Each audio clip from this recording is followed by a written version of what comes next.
He is the #1 swordsman of ancient times, but accidentally awakened in the future world. Others thought he was a delusional, abnormal person, while he thought he had fallen into a strange illusion. The young man, upon waking up, immediately beheaded the president, punched a Lamborghini to pieces, kicked a 25-story building to rubble. Even tanks and police were no match for him, like insignificant ants. With his almost invincible strength, Cheok Ryujum immediately caused the whole world to issue an emergency arrest warrant. Let's get to the main point. At a bridge, a chubby man yelled in panic, "Hey, student, what are you doing there?" In front of him was a schoolgirl standing outside the railing of an overpass. She closed her eyes, ignoring everyone, calmly extending her arms as if to jump. He kept shouting, "It's dangerous, get down immediately." The girl's eyes were vacant, her face covered in sweat as she looked down at the water. She still heard the man's shouts from before, "You'll fall, think again." Then the girl yelled back, "Today is too beautiful a day to die." She looked up at the sky is so blue, the clouds so fluffy, who says I want to die? Suddenly, someone shouted, "Someone's down there." This shifted everyone's attention, surprising the girl, her eyes now blank. Everyone focused on the other side of the river. "Someone's floating down there, look." The girl turned around, surprised. "What's happening?" Suddenly, people ran towards her, exclaiming, "Over there, how did someone get in there?" The girl looked down at the water, wondering what was inside. Then the girl looked down at the water. Suddenly, an iceberg appeared out of nowhere. The iceberg rose higher, blocking the girl and everyone else, causing panic. Suddenly, a large male figure emerged from the ice. After a moment, the figure became clearer. It was a long-haired man in ancient clothing, unlike anyone from this era. Scene change, past, a person was cornered on a rock. The scene was strange, high cliffs, waterfalls cascading down, a person with wind-blown hair and clothing stood on the precipice. It was a girl. Fearfully, she exclaimed, "There's no way out." Before her eyes, a young man fought 5 assassins, all diving from the air to attack him. All 5 aimed to kill the young man, their swords pointed at him, but he quickly used his sword to block all 5. Suddenly, he said, "That's enough." One of the assassins looked on in fear. His sword still blocked the others. "It's been a long time," he said. It turned out that hundreds of assassins had fallen to him. 3 days, maybe 4, he said. "I can't even smell the blood anymore." Suddenly, he swung his sword, killing the 5 surrounding him. He tossed his sword away, saying, "It's over." He was exhausted, his face covered in sweat, his breath coming in ragged gasps, even puffs of smoke. He swung his sword again. It was so powerful it cut through large trees. The assassins were sliced, blood spraying, and they cried out. Seeing the situation was under control, he said to the girl behind him, "Don't worry, I've killed them all." The slain assassins lay scattered before them. Suddenly, someone arrived. He counted 30 corpses, staining the waterfall red with assassins' blood. A strange man, wearing a mask that revealed only one eye, looked at him and said, "Truly amazing."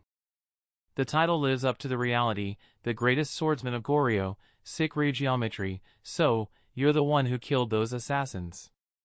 His eyes were vacant, his face slightly grotesque. He said, "But now, I see death awaiting you. You know this is the final blow, right? Your body has reached its limit." They were poison weapons. Hearing this, his hand, full of bulging veins, gripped his sword tightly.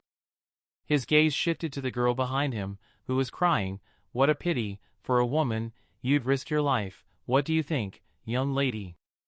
Ryugeometry angrily told him, "Shut up."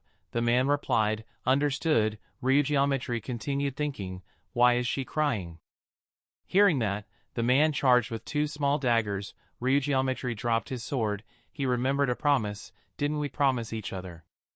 Suddenly, the man's visible eye widened in surprise. "What?" "His 2 knives stabbed me, but at the same time I reached out and grabbed his head, pulling him down.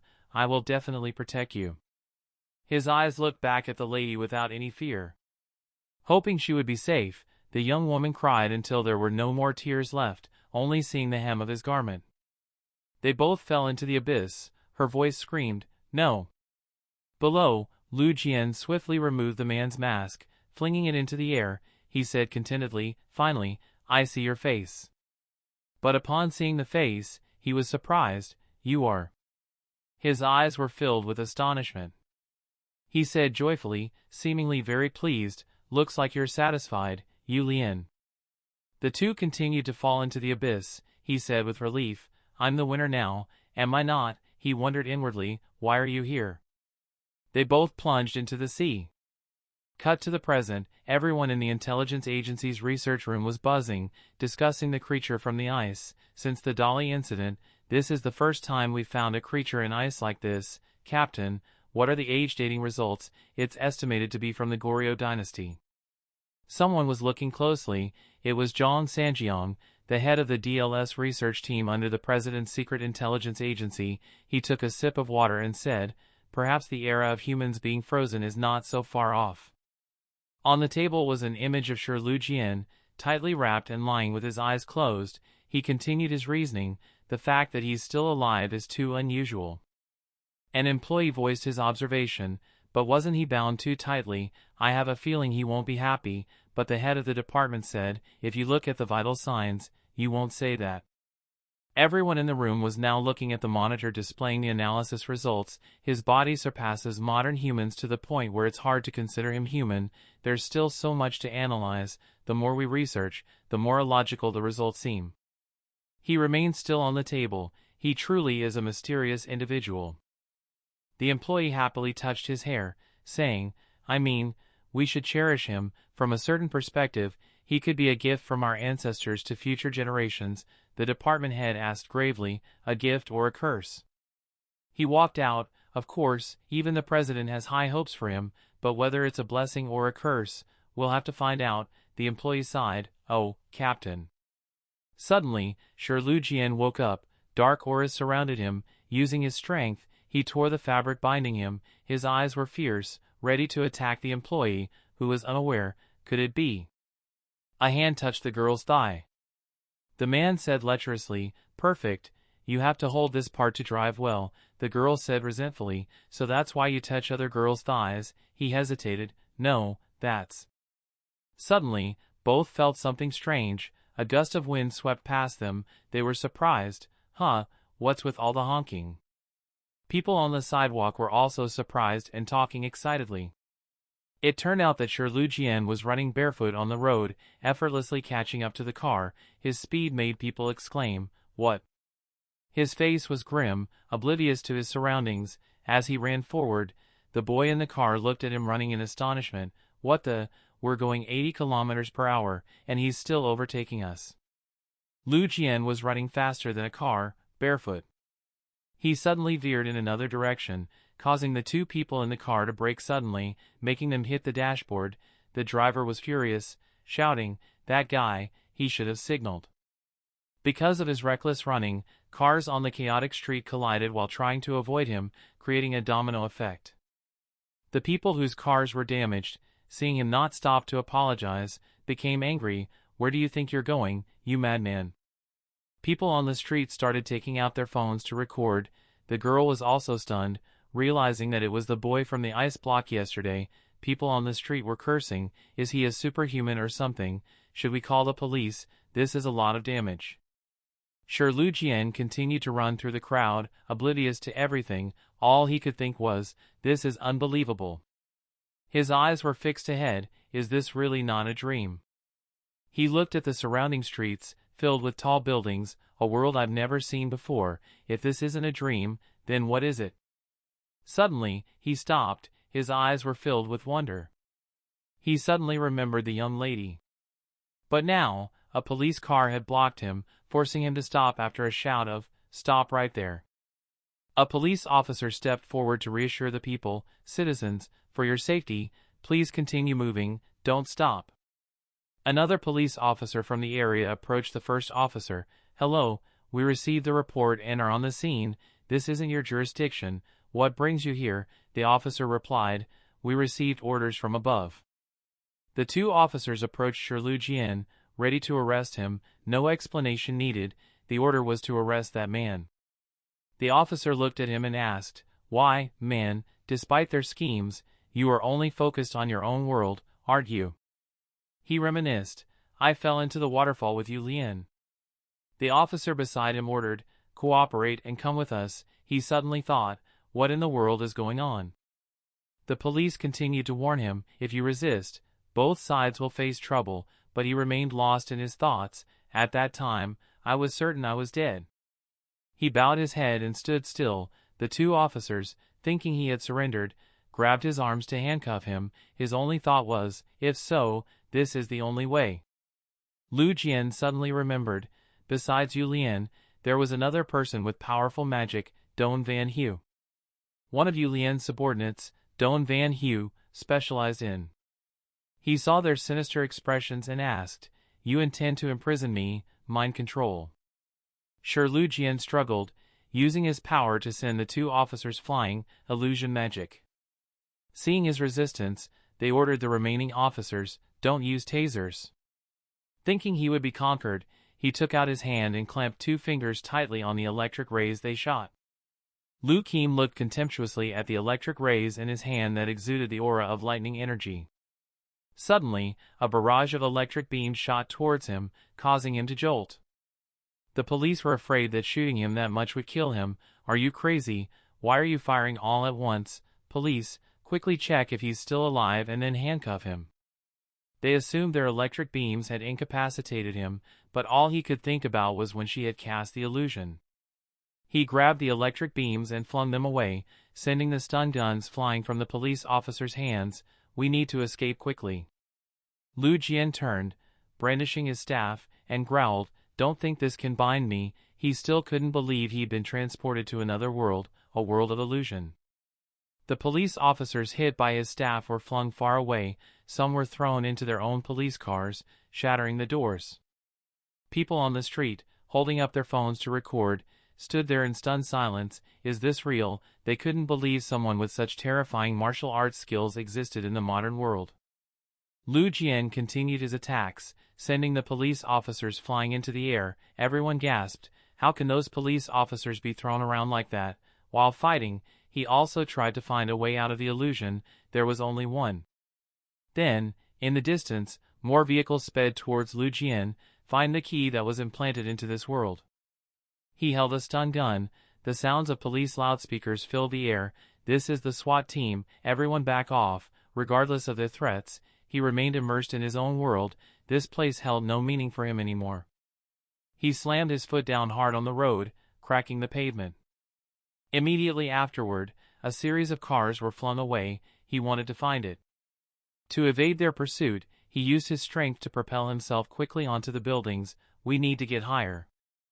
A SWAT officer in a vehicle watched in astonishment at his movements. That guy, is he human? Zhang Minwo, director of the National Intelligence Agency, witnessed the chaos and called, yelling at the SWAT team captain, what in the world is going on? Sanjiang, currently sitting in the lab with a red alert, was still shaken. He was slightly injured. I'm so sorry, sir. We prepared a countermeasure, but we didn't expect it to be this serious. Director Zhang, sitting in his car, yelled into the phone, not only the police, but even the SWAT team can't do anything. If this continues, the damage will be enormous. Captain Sanjiang hesitated. That's right, sir, now it's certain.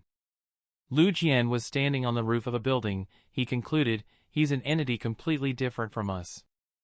Director Zhang was still furious. Is this the time to say these things? Are you going to say this to the president too? The person sitting behind him was watching the news. Suddenly, a voice came from behind him. Don't be too tense. The sunlight was blocked by the car's window, obscuring his expression. I'll take full responsibility.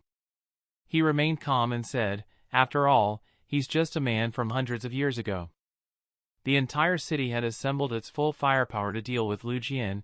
He stood defiantly before the firepower of this era. Surely, he'll be powerless. Fighter jets appeared in the sky, isn't that? They were heading towards where he stood. Seeing this, Lu Jian tore his shirt open, revealing the rippling muscles of a Goguryeo warrior.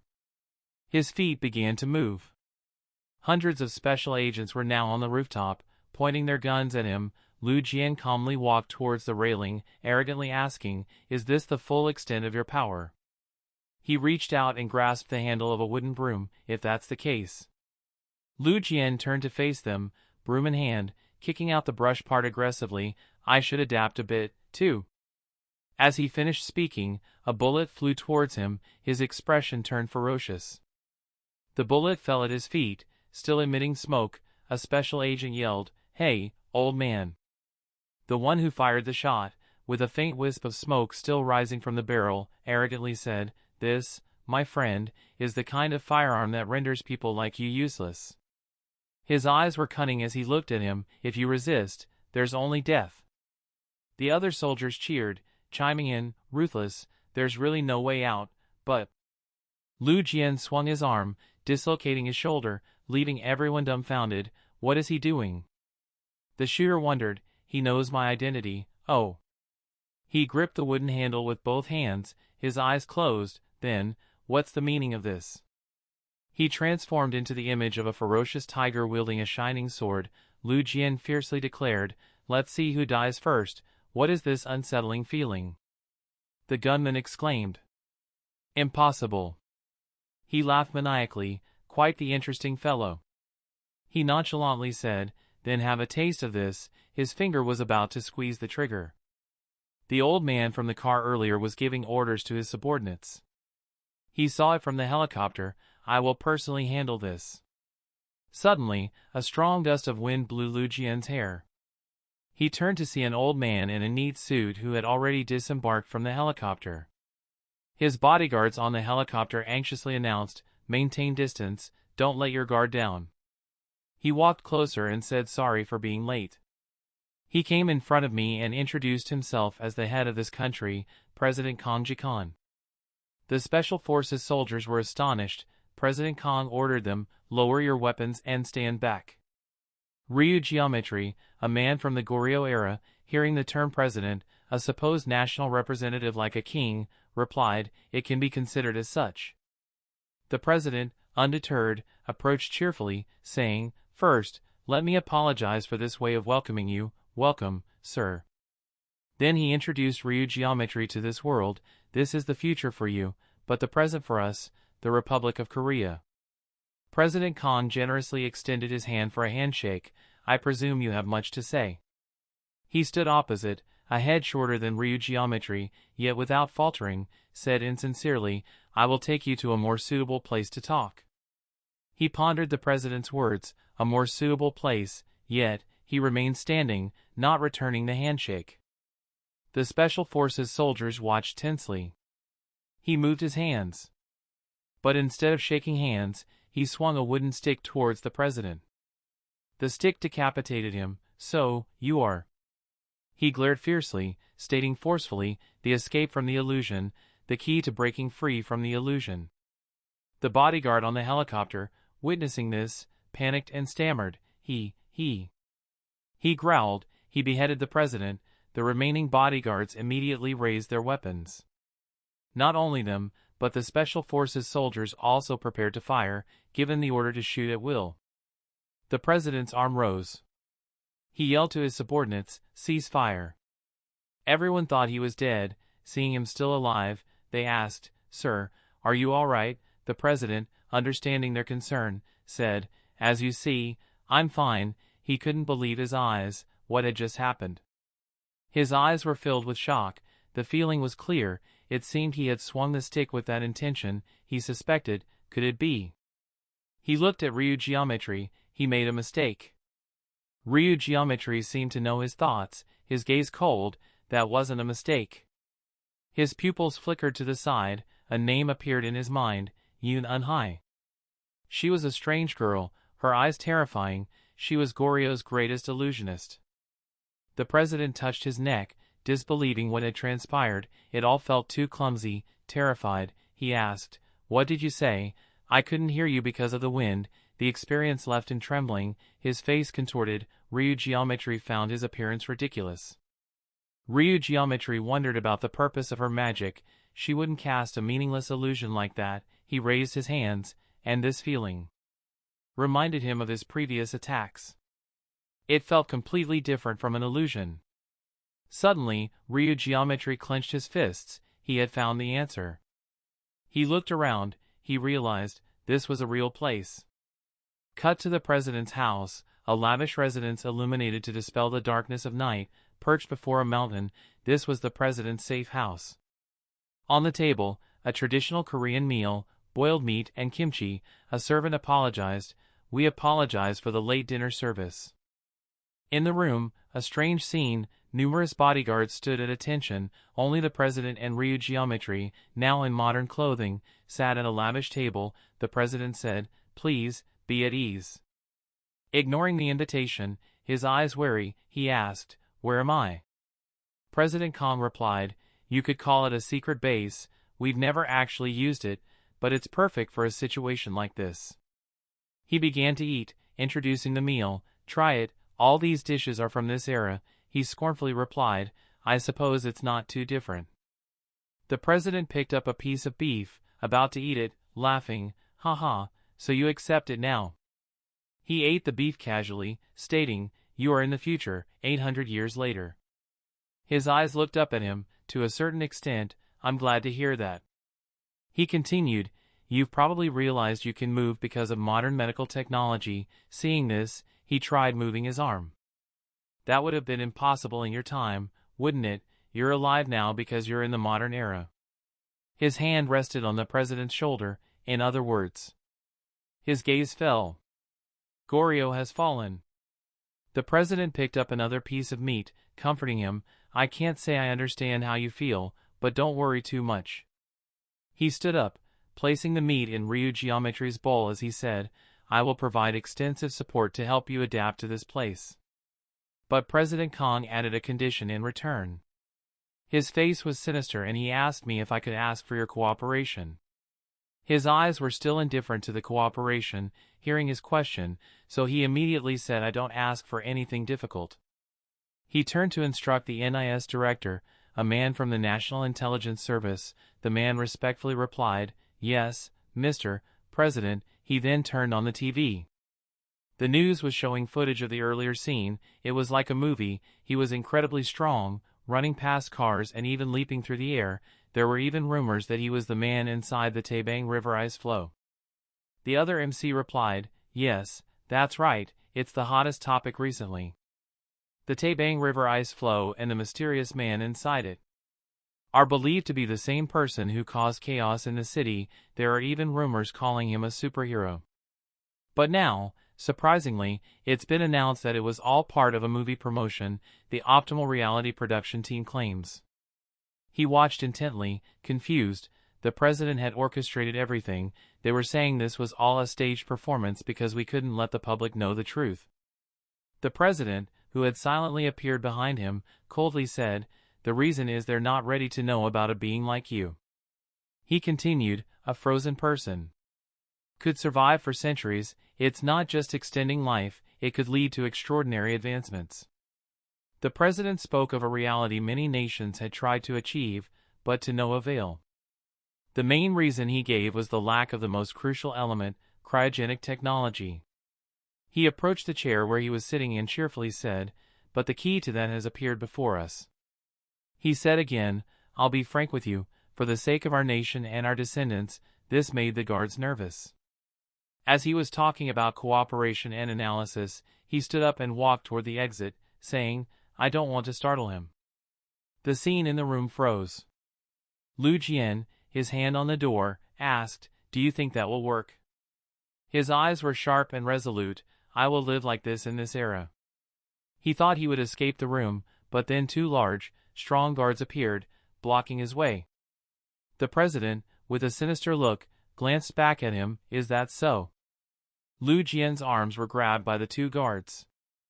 The scene in the room changed. The guards, who had been standing at attention, drew their weapons and aimed them at him. The president bluntly declared, "Then there's no need for friendly actions." After those words, the guards fired tranquilizer darts at him. Darts struck his back. Seeing him collapse, the president said, "We just need to put him to sleep." The president was slightly doubtful. He thought he could resist electric shocks, but not a compound strong enough to knock out an elephant. But his eyes widened in astonishment, his pupils constricted. What? A protective layer seemed to surround him, preventing the darts from penetrating. The president exclaimed in alarm, "What is this?" The darts stopped short of him, something had blocked them. Then, the darts fell to the ground. But the bright membrane still surrounded Lu Jian. Suddenly, he broke free. He swung his arm, his move was successful, sending the guards and the darts flying. The others could only stare in stunned silence. Then Lu Jian spoke, "It's done." His sharp gaze remained fixed on them as he coldly announced, "I'm leaving now." The president remained unconvinced. Even if this is dangerous, he doesn't give us a choice. He launched his next move, instructing his subordinates to increase their power. Everyone there now held an electric prod, following his orders. At all costs, they must stop him from leaving. A guard approached him. He coldly and aggressively told him, "You should have cooperated," threatening that the moment it touched him, he would experience death. Lu Jian was surrounded on all sides. They quickly moved the prods toward him. The guard triumphantly exclaimed, "Got him." He thought Lu Jian would collapse, boastfully saying, "This is 10 times more shocking than an electric shock." But suddenly, before him was only a fading afterimage. The remaining guards couldn't believe their eyes, yelling and charging forward, "Just one hit, this can't be real, right?" They jabbed their prods, but they were only hitting his afterimage. Even as he moved through the chaos, they remained determined. "We just need one hit." They soon realized this wasn't possible. He had passed through them, astonishing them with a speed they never thought a human could achieve. The president finally understood. "So, that's how it is." He swiftly moved past the guards, confronting an opponent who hadn't even attacked. The guards watched him go, despite their powerful weapons. He went to the gate of the house. All we could do was stand there and watch him leave. The president closed his eyes tightly and put his hands on his temples angrily. "I couldn't believe we actually lost him." He concluded that using force to apprehend him was impossible. A subordinate, worried, asked, "Should we consider alternative methods?" He replied, "By the way, have you determined his location yet?" The subordinate, respectfully and fearfully, reported, "He's no ordinary person. We'll likely have to conduct a wide-scale search." Suddenly, someone burst through the door, shouting, "We found him!" Everyone in the room was surprised. He quickly asked the person who rushed in, "Where is he?" He replied, "We don't know why, but he was in a very conspicuous location." It turned out that after escaping the house, he went to the tallest building. He shouted from the top of the tallest building. Lu Jian looked down at the street. Fighter jets appeared above him. Lu Jian thought, "This place is real." He continued, and what he said next stunned the president. "That's right." He jumped. It turned out Lu Jian had jumped from the building, but he only thought this reality was meaningless to him. Lu Jian jumped, but his face remained calm and emotionless. "In this reality, I have no purpose." In his oil, the figure of the young lady flashed. Then, that image dissipated into fragments and flew away. He just stood there, watching the fragments disappear. There was no one to protect. Not only the young lady, but also the image of Ngoc Lean when he unmasked her flashed in his mind. The person he had to kill didn't exist either. He completely collapsed. In this reality, he had no reason to exist. From his perspective, he could see the president's plane flying high above, but he continued his train of thought. "Now I understand. I should have died at that time when he pulled Ngoc Lean down into the abyss with him." Lu Jian slumped. "I died then." He thought this was the end, so. He thought he had met death, but suddenly, a huge billboard appeared in front of him. He was astonished to see it. The billboard showed a person who resembled Ngoc Lean. His face darkened, his pupils constricted. He fell in front of the billboard. The name Okion flashed in his mind. As his helpless body fell through the air, he encountered the face that had been deeply ingrained in his memory. He furrowed his brows, his eyes wide with astonishment. Memories from his past life played out vividly in his mind like a short film. His scornful voice still rang clearly in his ears. "Guard Chiok Ryujum, you protected that woman. At that time, he angrily glared at him, his body dirty but firm as he stood opposite him. He held his sword tightly, gently supporting a woman who had probably fainted from fear. "But look," a helpless, suffering man cried as he witnessed the chaotic battle, a meaningless and illusory war where people killed each other. His voice echoed, "The members of your family are being consumed by illusions and killing each other." Under the full moon, the woman in front of him emanated a strange aura. Her red dress hugged her graceful figure, her eyes were closed, her hands clasped before her chest, as if praying or receiving power from some force. Her long black hair danced in the wind, reflecting the flickering light of small flames around her body. Behind her, Yun, clad in black, wore a wide-brimmed hat that concealed his face, revealing only his long platinum blonde hair and a wooden mask covering his face, except for one eye. He slowly uttered each word, "Finally, the moon is high." He and the woman stood on the roof, calmly looking down at the chaotic scene below. Corpses lay scattered, gradually being consumed by the fire. It was the beginning of destruction. Thinking of this, Ryujum, filled with indignation, repeated the name, as if to engrave it into his mind, Okion. In the flickering flames, his face showed determination and intense killing intent. His furrowed brows and the effort to bite his lip to suppress his anger couldn't hide the storm raging within him. Okion, at that time, constantly provoked him. Chiok Ryujum, struggle until the end, your enemy. Seeing his tense expression from above, he was extremely triumphant. A cruel smile appeared on his face, radiating utter contempt. He casually issued a challenge, "Because I will crush everything under my feet." His words never faded from his mind, the source of everything. He remembered the calm expression of that man when they both plunged into the waterfall. No panic, no surprise, as if he had foreseen it. His eyes were deep and cold, reflecting the pale moonlight, as if everything was unfolding exactly as he had planned. He silently thought, "I thought I had killed him." But looking at the reality, at the billboard with the image of a man who looked like his enemy, he thought, "But what if?" Angered by his own thoughts, his face darkened in an instant. He gritted his teeth, thinking, "This bastard is still alive in the future." He let himself fall freely, head down. But after thinking it through, he raised both hands, gathering magic. Slowly, he flipped himself over. The magic he emitted formed circles of air, supporting his body. He landed safely on the railing of a building. Once again, he looked up at the billboard.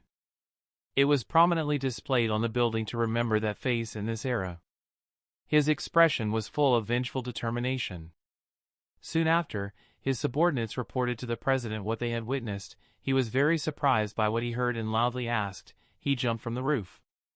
A little surprised by his overreaction, the subordinate awkwardly replied yes. He still didn't believe it and was very stubborn, repeatedly questioning how that could happen. At least his body must be found, right? The subordinates didn't know what to say and could only stand straight, hands clasped behind their backs, stammering, It disappeared." At this, the president was so surprised he jumped up from his chair, his hands pounding the table. "What?" "But luckily, we found a witness nearby," the subordinates replied. Hearing this, the president urgently asked, almost instantly, "What did they say?" In the square where Yu Yinhua's poster was hung, there were surveillance planes in the sky as if they were searching for Ryujum's whereabouts. Ryujum's voice echoed to Yu Yinhua. But he didn't care that his lonely and steady back was not at peace with the noisy and bustling atmosphere on the street. He asked about Yu Yinhua. The silver-haired man facing countless flashes was Yu Yinhua. His face radiated brilliance and confidence. His well-fitting suit enhanced his handsome features. In South Korea, everyone knew him, a world-class action star. His roles were frighteningly perfect. From the weak to the ruthless, he embodied each character completely. From a young age, he showcased exceptional acting skills and daring action sequences that promised to astound the world. He posed gracefully with other celebrities, showing no hint of social hierarchy. Since then, he'd caught the attention of Eastern and Western directors, producing many successful works. His handsome face, accented by a mole near his right eye, enhanced his allure. He could turn anyone into a fan. He was as popular as any idol. As a result, his stock price soared. He was a great star, even elevating our nation's status. The student pushed up his glasses and calmly explained Yinhuo to Ryujum, lavishing praise. You could say he's a truly great person. Saying this, he turned to look at Ryujum, who was still listening silently, with no surprised expression on his face. The student asked again, "Then why don't you know him?" The two of them stood staring at a lead board with another image of him. Ryujum grasped an incomprehensible phrase and asked, "A great person." The student was extremely patient. "That's why these things were everywhere." Hearing those words, suddenly, Ryujum felt very lonely and a bit empty. "I felt very lost." He remembered the treacherous and cruel Okion from his memories. He couldn't help but silently compare him to this different kind of person. Trying to reassure himself, he stared intently at the man's face in the picture, carefully considering, "Since I exist in this era, there are two possibilities." Looking at the bright face, he couldn't help but doubt, is he just a look-alike, or is it the person I know? He spoke softly, his hand slowly reaching towards that hateful face. "Please guide me," thinking in my heart, "I hope it's the latter." Then he used force to punch the lead light panel, causing it to immediately break. The furnace then threatened to tell me that I had to meet him immediately. We had so much to talk about. The student interrupted, "You can't." This surprised him. "What?" Seeing Ryujum's bewildered face, the student looked at him with disdain and a mocking laugh. He said contemptuously, "How can you meet a celebrity, and a top star at that?" He thought to himself, "Is he crazy?" But he continued, "However, you can meet him if you go to the airport, but you have to wait there without any plan." As if seeing something terrifying, the student fell silent, his eyes wide with shock, his face pale, his breath catching. Ryujum repeated his words, "Wait patiently." The wall holding the lead board was shattered by his angry punch, the handsome face on it now unrecognizable. Shards of the board flew everywhere. He turned towards the boy and said in a threatening voice, "Tell me how to meet him immediately." The boy was frightened by his actions, trembled and fell to the ground screaming loudly. Then he quickly stood up a distance away from him stammering, "Please forgive me, please forgive me." Ryujum didn't make it difficult for him to make a promise to tell me, "Then I won't hurt him." The boy urgently wanted to confirm his commitment, kept asking again, "No promise," and quickly explaining, but there was really no way to meet him right away. The student continued, "I saw on the news that he's been out of the country for a while." Ryujum was shocked, his eyes widened. "He's in another country?" Meanwhile, on the other side of the globe, the sun shone brightly, in the United States. In a luxurious room with a predominantly gold color scheme, elaborate chandeliers hung from the ceiling, a voice said, "Hey, you earned my trust, and I trusted you." As the words ended, a sharply dressed man leisurely enjoyed an expensive meal, perfectly fitting the elegant atmosphere. The man gently closed his eyes, bringing a piece of meat to his mouth. The peaceful meal was broken in the blink of an eye. A blast of aura ripped through the air, accompanied by a powerful fist rushing from the front. The man roared with fierce eyes full of murderous intent. Without warning, without hesitation, he dropped a blow straight to his face. Yanhwa cried out in pain. A handsome man with a large physique looked down at him with a disdainful face, cracking his knuckles and threatening in English, "This is not the place for you to go away." The man's face was emotionless, repeating in English, "In our organization, in our organization." In the middle of speaking, he suddenly turned around and asked the screenwriter, "I'm sorry, what's the next line?" The director looked at him uncomfortably. He complained in a low voice to the people around him, "You must have been having trouble with his filming schedule. That guy had ruined so many scenes." They all had the same opinion as him. He looked at him angrily and cursed under his breath. He acted like he was very unjust. I think he did it on purpose. Seeing that Yanhwa had no reaction after being beaten and destroying the scene, the backstage team started to worry. It seemed like he was very angry. That black man was James. It seemed like Yanhwa said something, but the volume was quite low, making it difficult for him to hear clearly, so he raised his voice and asked again. Yanhwa remained bowed, whispering, "I can't keep doing this, James." One side of his face was now terrifyingly swollen, but with his extensive entertainment experience, he calmly told the troublemaker, "Hit the other side from now on. If you hit this side again, I don't think I can continue the scene." The director interrupted the strained atmosphere. "All right, let's do it again." Suddenly, the chandelier on the ceiling suddenly broke and was hanging right in his position and fell down. He was so surprised that he stopped dead in his tracks. He only managed to utter, "Damn it." Before he could recover, Yanhwa lunged forward, grabbed him, and threw them both out of the way. Yianhua's face was tense, determined to avoid the sudden accident. The sudden incident caused panic. As the chandelier shattered on the floor, everyone rushed to check on everyone else, worried and confused, asking, "What happened? Is everyone okay?" Yianhua spoke up, attracting the attention of everyone here. Voices of concern were heard from everywhere. Are you okay?" The man was still in shock, sitting on the ground with a stiff face, unable to utter a word. "Thank God," Yianhua still calmly spoke up to reassure the chaotic situation. "Luckily, we avoided a big accident." Then he smiled faintly and pointed at his arm, which was covered in wounds. The fragments from the lamp were scattered all over his skin. The super luxurious outfit was no longer intact, but I should probably go to the hospital, haha. After being bandaged, Yianhua raised his bandaged arm. He stared at it blankly. Even a small cut on his face had been carefully bandaged. He listened to his manager, but his mind seemed far away. "You're incredible. How did you think to save him by throwing yourself like that?" He calmly replied. I don't know, my body just reacted." Then, looking at the pile of sick gifts piled up in his hospital room, he asked the manager for his opinion. "But I was fine. There were many members of the delegation coming to visit. Should I give these gifts to the hospital staff?" The manager was very comfortable with this and immediately agreed. "Hey, let's do it."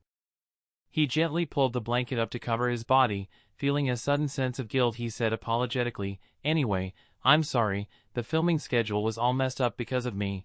I couldn't see his state of mind. He quickly and gently comforted the manager. "Well, we're lucky you weren't injured more seriously." He continued, "But filming isn't the important thing now." Yianhua, confused, asked, What is?" The manager looked at him awkwardly and explained. Yianhua was so excited by the unexpected information that he didn't seem to believe his ears. His eyes widened in surprise and he quickly asked again, "What did you say?" A while later at the greenhouse. After discussing with his subordinates, the president happily praised everyone for their good work and then announced that I had something to do, so goodbye. He immediately turned and left. Just as he reached the door, in the quiet space, a sudden voice rang out, catching his attention. "I've been waiting." Seeing the man standing with his arms crossed against the door, he confirmed, "Chiok Ryujum." Looking at the numerous security devices he'd installed throughout the house, all easily bypassed by Ryujum, he felt a thrill. "Indeed, you're amazing. You're the only one who can freely enter and exit this place." Then, turning back to him, his words tinged with reproach, he said, "Well, you look better like this. You really scared me today."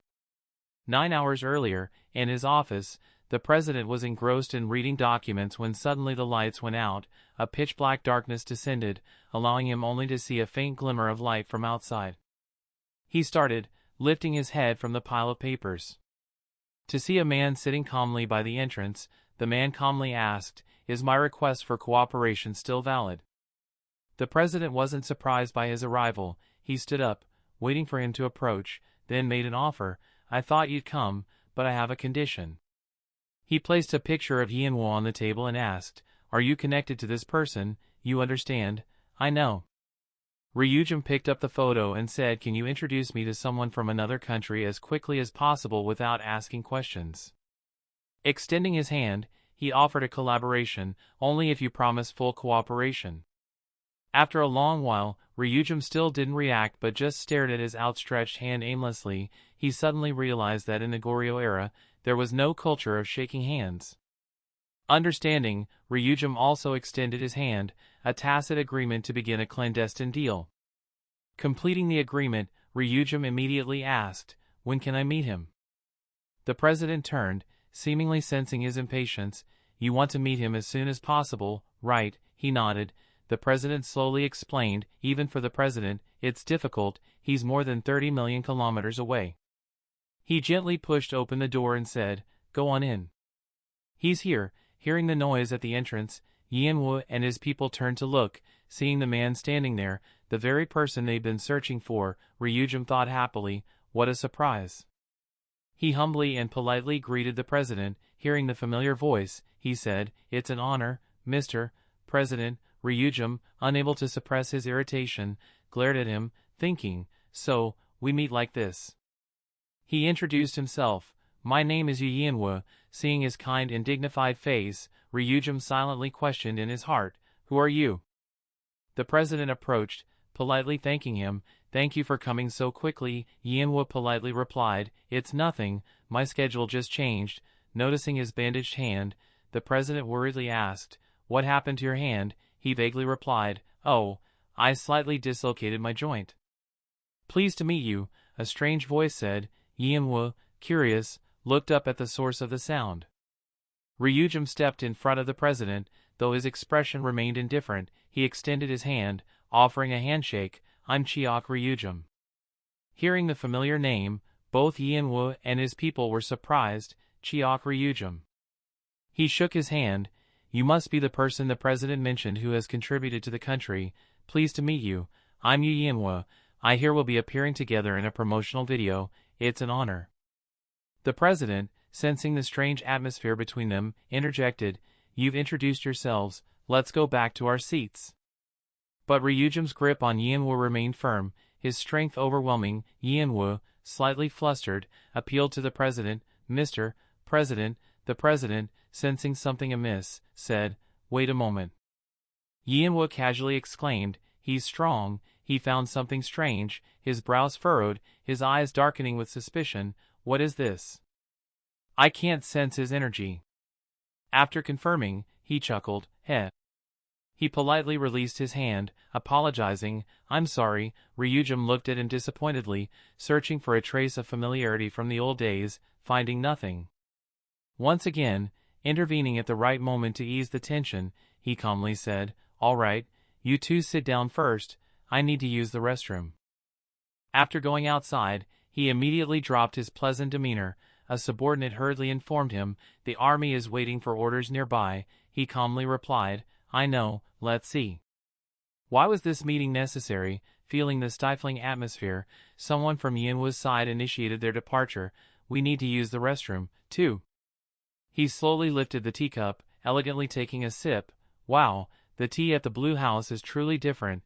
You should try some." Ryujum remained silent. He felt a sense of disappointment, silently bowing his head, thinking, "This guy looks like Okion." Receiving no reply, he asked with concern, "Are you feeling unwell?" Ryujum remained silent, closing his eyes, trying to hide his disappointment. He was truly disappointed. Yanhua remained patient. He placed the teacup down. In a cold voice, he softly called, "Chiok Ryujum." Hearing the familiar way of speaking and voice, he suddenly widened his eyes, his breath catching. As soon as he looked up, the other man lunged forward, covering his mouth with a hand. In a hushed voice, he whispered, "You're still alive." Then he glanced at Ryujum with an unfriendly expression. T. Around Ryujum, there seemed to be a large flame, replacing his anger. Yanhua teasingly exclaimed, "You don't seem happy to see me." Ryujum glared angrily at him. "Do you think this is fun? It's all because of you, isn't it?" Okion appeared behind him and said, "Long time no see, Chiok Ryujum." He surprisingly shouted, "Okion." Chiok Ryujum was both bewildered and curious. He thought, he completely hid his energy. He found a skill like that. "I don't understand." He wondered in his heart, how did he get here from the future? Yanhua sat cross-legged, drinking tea. "You won't get anything here. Can you suppress that killing intent?" Ryujum struggled, thinking, there's no way to truly verify. He drank his tea and said, "It seems you haven't been here long," the other replied, "and you seem to have been here a long time." Ryujum wondered, can I get an answer from him? He looked up, serious, "Traveling to the future, is that your magic trick?" Yanhua smiled calmly and replied, "How could I do that trick?" Ryujum silently said he knew right away. "If he's not happy, I'll ask you one last question, so I hope you'll answer honestly." Ryujum bluntly asked, "The young lady is here too?" Yanhua calmly raised her teacup to her lips. "Don't speak to me in such a threatening tone." Setting down her teacup, she said, "You're talking about the girl you're protecting, right?" Yanhua smirked, "I wonder if she's here, or not." His coffee cup flew upwards. Ryujum stopped, his power shattering the table in two. Yanhua shielded herself, then looked up in surprise a moment later. Then he was thrown back. Yanhua crashed through the wall, sending dust and smoke billowing. A red magic aura appeared around his hands. I knew it. Ryujum angrily declared, I'll find the answer myself. He widened his eyes in surprise. Yanwu, unharmed, spoke, well, that's strange. He pushed himself up against the wall. Is it always like this? Yanwu remained calm and silent for a moment. He confidently declared, looks like I can handle him myself. Yanwu raised a hand, wait a moment. Standing still, he said, even though it seems you don't care, don't worry, we won't be disturbed. Yanwu mysteriously stated, I've separated the space with an illusion. On the surface, it will look like two old friends reuniting. He started sprinting towards him, now. Yanwu angrily lunged forward. He yelled, cut the nonsense, taking him by surprise. What? Ryujum tossed a pine cone, saying, you're not Okion. Yanwu flinched at the pine cone. He shouted, what nonsense are you spouting? He crushed the pine cone. Looks like I'll have to check myself to be sure. Ryujum stated bluntly, you've hidden your key exceptionally well until now, but you couldn't help but reveal it when protecting yourself. Yanwu thought, he has that ability. He yelled, surprising him, I know that's not that bastard's key. The person is split in two, the left is female, the right is male. He saw through her disguise. Yanwu revealed a malicious expression. I didn't expect to be discovered so quickly, quite impressive for a newly awakened one. Ryujum nervously glanced at her, out of all the people, I never expected you to appear, Yun Unhai. He heard on the day of the rebellion. Ryujum remembered the sight of her being struck down at the precipice. She fell into the abyss, wasn't she among those who perished? Unhai smiled mysteriously, you embarrass me. Ryujum wondered, how is she still alive? She spread her hands explaining, just like how you know about Yanwu's existence, Lord Okion is an extremely famous figure in this world. I'm currently disguised as him to handle some matters for Lord Okion's grand plans. With an indifferent gaze, she stated, it's time for my daily mission report, and I'll definitely add this big piece of information. Unhai gestured with her hand, he'll be thrilled, and she thought, I've carefully calculated his strength. Unhai shouted, illusionary clones, then she created multiple clones. She complacently thought she didn't need to let her guard down. Unhai confidently stated, we'll be rewarded if we hand him over to Lord Okion. She shouted, get him. Before she could finish, Ryujum stabbed her. Her body emitted dark ki, while he released a massive amount of red ki. Unhai thought, he's releasing so much ki. Ryujum hatefully said, you've been talking too much. Her eyes widened in bitter resentment, what a fool. Unhai said that made him angry because he emitted so much gas to a newly awakened body and it seemed one-sided to destroy that person's body. Ryujum gave her a fatal blow. He exclaimed, since when do your standards apply to me? Her eyes widened in disbelief, impossible. Ryujum scornfully said, you're truly ignorant. Then he sliced through each of her clones. Blood sprayed from her body. She stared in disbelief, unbelievable. Her clones dissipated into dark ki. Meanwhile, the real Unhai lay face down on the ground, saying, damn it, kill me. Ryujum callously replied, whatever. He frowned and said, you surely died by my hand before. He recalls that day. Then he cut each of her clones and told her how you were seriously injured and fell into the abyss. How did you find a way to travel to the future? Unhai angrily shouted, I thought I was going to die. She recalled the moment she woke up, but when I woke up, the world was different from what I knew. Unhai confided in him, after waking up after hundreds of years, I couldn't understand or know anything. She recounted the events, however, I quickly realized that Lord Okion had intervened so I could live in the present. Ryujum, angered, said, you mean that scoundrel was here before you? She replied, that's right. Unhai touched her hair, Lord Okion cherished me. Unhai took the needle from her head and attacked Ryujum, and I will be loyal until the very end. She pointed the needle directly at his eyes. But before she could do anything, he knocked her away. Unhai sat on the ground, coughing slightly from Ryujum's blow to her chest. He calmly approached her, you believe Okion saved you, how pathetic, what are you saying? Unhai looked at him in confusion, how long have you been here? She honestly replied, a month. Ryujin bent down. Since when did your body start to rot? Unhai, sweating in fear, asked, what are you saying? He used his staff to tear open her shirt. Unhai glared angrily at him and covered herself. Ryujin calmly said, I've smelled the decay for a while now.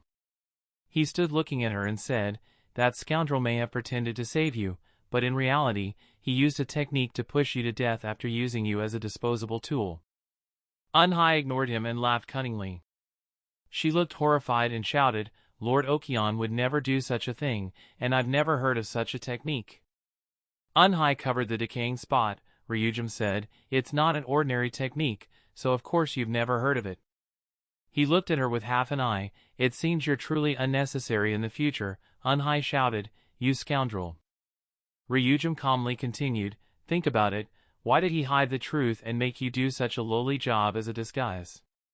She seemed to realize after hearing Ryujin's words, I'm not worth more than that, that's the reason. A bloody arm of a man reached up towards her shirt. His features were horrifying, he was decaying. Unhai looked at him in fear, my body will continue to rot and I will die. Ryujin told her, that's right, but there's a way to prolong your life. Her eyes lit up, a way. He placed his hand on Unhai's shoulder, the opposing energy to the energy permeating your body must be transferred.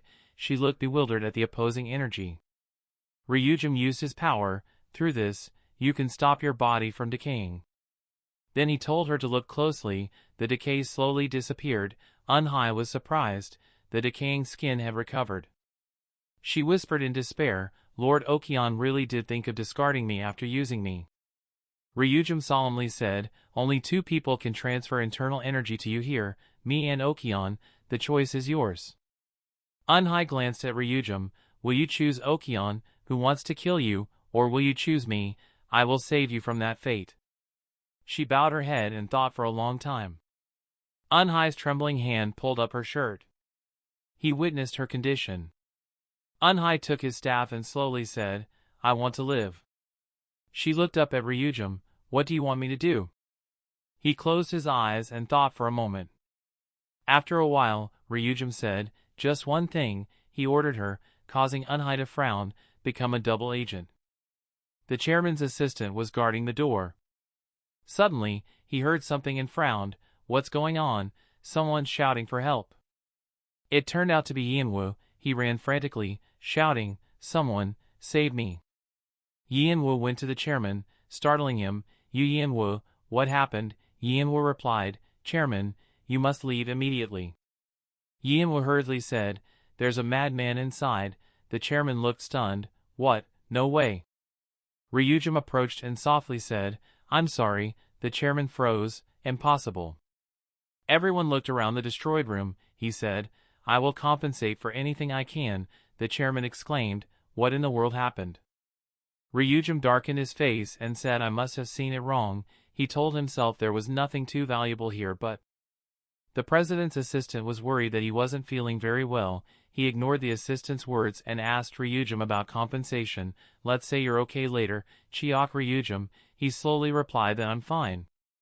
The chairman concernedly asked Yu Yanwu, are you alright, he doesn't usually lose control like this, Yanwu feigned victimhood, I'm fine.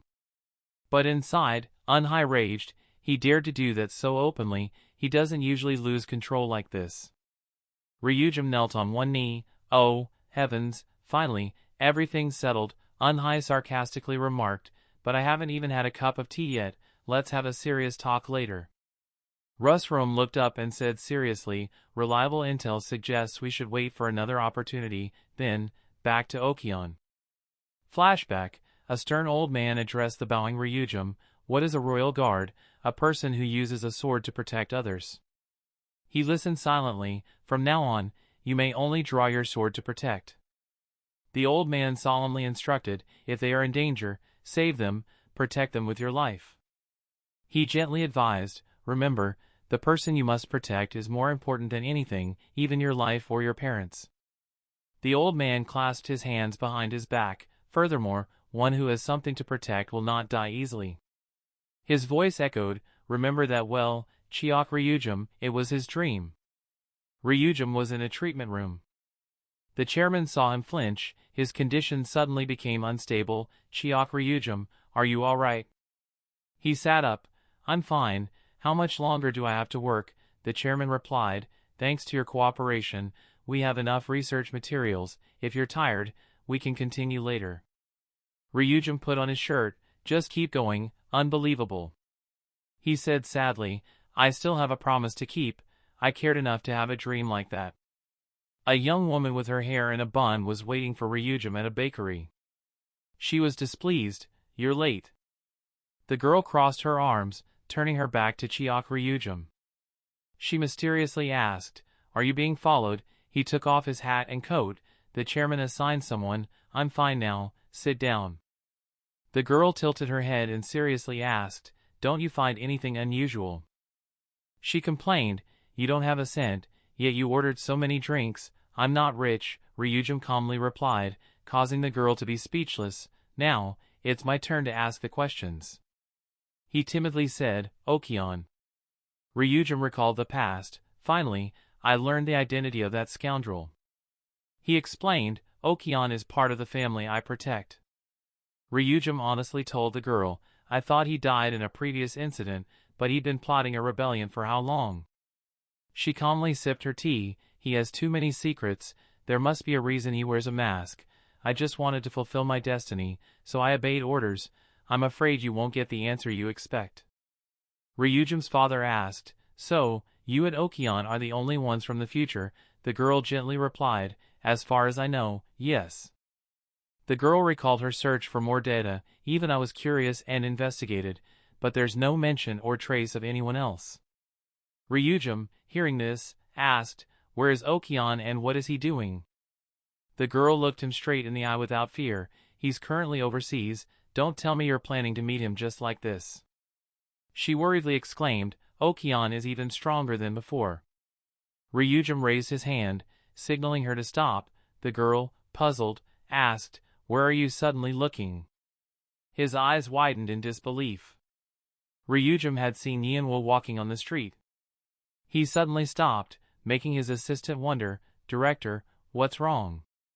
Manhwa murmured something excitedly to himself. He rubbed his hands together. Something interesting just appeared. Ryujum stood up. "Pathetic," he said, making the girl angry. "What are you saying?" His face darkened. "I'll add a condition," she exclaimed in surprise. "What?" Ryujum exclaimed after sensing his presence. Ryujum regretted his pathetic and blind hatred. He clenched his fist. "What's most important to me?" Ryujum remembered the silhouette of a young woman. "That's right," he exclaimed. "If both of us are here, and Okion too, then it's not impossible." The girl shouted, "No way," Ryujum insisted, "it's top priority." He closed his eyes and softly said, "One who has something to protect will not die easily." Ryujum recalled the old man's words. "Remember that well, Chiok Ryujum." He stood upright. "That's the ironclad rule of every royal guard," he continued. Ryujum looked up, determined. "I must find my young lady before the ironclad rule." The girl timidly asked, "So, do you have a way to find her?" He resolutely replied, "We'll have to try." She worriedly exclaimed, "This won't be easy. I barely remember her face anymore." Ryujum immediately picked up the pen and didn't worry about it. Then he drew on paper and said, "I have served her all my life. I remember everything about her." The surprised girl repeated his words and remembered everything about her. Ryujum sketched her on the paper, causing the girl to exclaim. "Oh!" In another place, the guy came back with an umbrella and asked if you were looking for me. Miss ran back and angrily said, "Hey son, I told you we should go together, but how could you leave without your manager?" Sun gently exclaimed, "I'm really fine," but the lady immediately yelled at her what a cheeky brat she is. She was angry that even though we were all students, you were nothing more than a star. The lady shouted, "You even have a crazy fan club." Her fans all said, "Angel play super, my life, beautiful explosive beauty." She was worried, so she yelled at her, "Even scary Saisiang's fans are there too. Why is it dangerous for you to go alone?" Just as he finished speaking, a pervert appeared and peeked at the Sun. The two of them walked close together with two umbrellas. The young lady raised her voice. "A few moments ago, there was also someone sneaking into the hallway. How could I let you go alone, sir? I was scared. That was really too terrible." she was pleased. See, the young lady said carefree, making the Sun smile, but I'm still very jealous. When will I get this much attention? She immediately comforted her. She heard that your interview at Han River had a lot of views. Maybe there's good news coming soon. Behind them is Ryujum, and the girl with her hair in a bun asks him if he thinks it's her. She looked at the phone. As expected, this thing is quite special. It's an information store with all kinds of impressive things. It also has special functions. Ryujum glanced at the other two with just a little effort. We were making progress. The girl didn't seem to agree with him. Honestly, I thought I had to put in a year of internal energy. Ryujum annoyedly shouted at her to shut up after observing her for a while. Before he could finish speaking, he heard his sister scream. The lady's parachute fell to the ground. She was protecting her sister from two perverts. The young lady stammered. Who are you? The young man in the gray shirt gently exclaimed. Why did you run away? The young man in the blue shirt next to him also said that, which is why he got wet in the rain. The fat young man immediately explained, don't misunderstand us, we are Sun's fans, it's just that tomorrow we will be enlisting in the army. The other one was holding a camera pointed at the two girls. Even though they are just civil servants, can you give us a hug of encouragement? The young man in the gray shirt begged for one more commemorative photo, if possible. We will keep it private. But the young lady heard that and immediately shouted to forget it. Sun was scared and dumbfounded when she heard the pervert say that we cheered her up a lot when she was in trouble. The two perverts said in unison, better you can do this, right? Ryujum and the bad girl stood on the rooftop looking down at her worriedly, asking what the hell was going on. He looked at her uncomfortably and without blinking. The girl urged him, this is definitely not okay, let's just continue to observe. Suddenly Ryujum remembered Dandelion. He remembered the lady of my previous life, my lady, as small and fragile as a dandelion. Ryujum remembers the events of her past life. She came from a rich family and yet she often cried. He thought about the times when the young lady was sick. Every time she got sick, she would be very sick. The young lady screamed in fear and got away. Ryujum calmly jumped to the ground and thought there was someone I had to protect at all times. That obese pervert tried to hug her and then laughed happily. Finally, he was able to hug Ryujum and immediately gave her the answer. The girl was both dazed and surprised when looking at the current scene. She thought about this scene in her previous life. Exactly like the scene right now, and Ryu whispered that he was absolutely not weak. Whether he was the lady of the past life or the lady of the present, he always thought she was my master. Ryujum lowered his head and walked toward the young lady. She and Sun were surprised to see him approaching. Suddenly, the young lady walked toward Ryujum. He closed his eyes and said, I'm sorry. Ryujum didn't dare look at her. Repentantly, he said, I'm too late. Ryujum told himself, that's my young lady. He took off his coat and said, it's cold today, please wear this. Ryujum silently thought, definitely her. As soon as she heard him, she suddenly ran toward him. And she punched Ryujum in the stomach, surprising him. Ryujum froze. The young lady. The young lady looked at him triumphantly. It's been a long time. Ryujum couldn't believe his eyes. He silently thought, could it be?